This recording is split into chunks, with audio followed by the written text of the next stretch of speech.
When I was 13, I started having, I guess, what is now diagnosed as partial complex seizures of the right temporal lobe, which I didn't find out for probably about a year. Later, I would turn circles, my mom would say, and my eyes would roll to the side.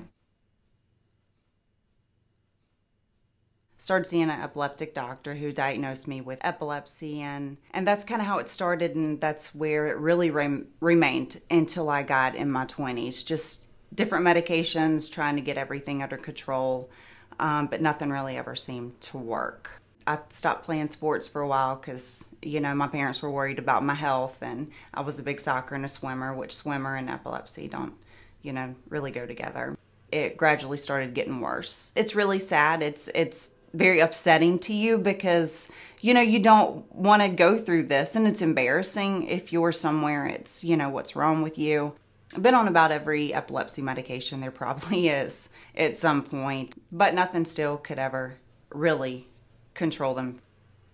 My mom had a neighbor who saw Dr. Maria Sam at Baptist and recommended her since she was an epilepsy specialist. And I felt, my family and I felt that's what we needed, was someone really who knew about epilepsy. She told me I would be possibly a good candidate for the epilepsy surgery, which kind of scared me at first because I've never had any major surgery before.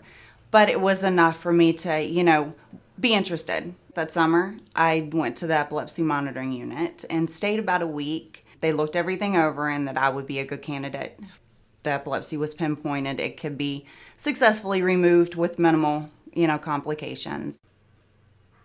I think probably the biggest difference that I noticed before my surgery and now is just clearer. Things just seem clear to me when it comes to just everything. It's like a fog. I was almost in a daze while I was taking pills. And now I see things, I see people clear and have a better objective, really. I had my last awake EEG about 2 years ago now, and there was no abnormal electrodes, no, different spikes. It was just what is in anyone else's brain that doesn't have epilepsy.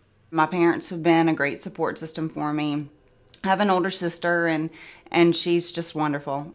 My mom especially was one of the biggest supporters, and anytime I woke up from a seizure, she was by my side, and I always had to cry when I saw her because she's always been there for me. It's still kind of strange when you think of waking up and not taking a pill, not watching your clock, because if I missed a moment, I was putting myself at risk. It was just a constant popping pills all day long to maintain, normal, I guess. And to now be normal, not taking any pills is just amazing. It really is.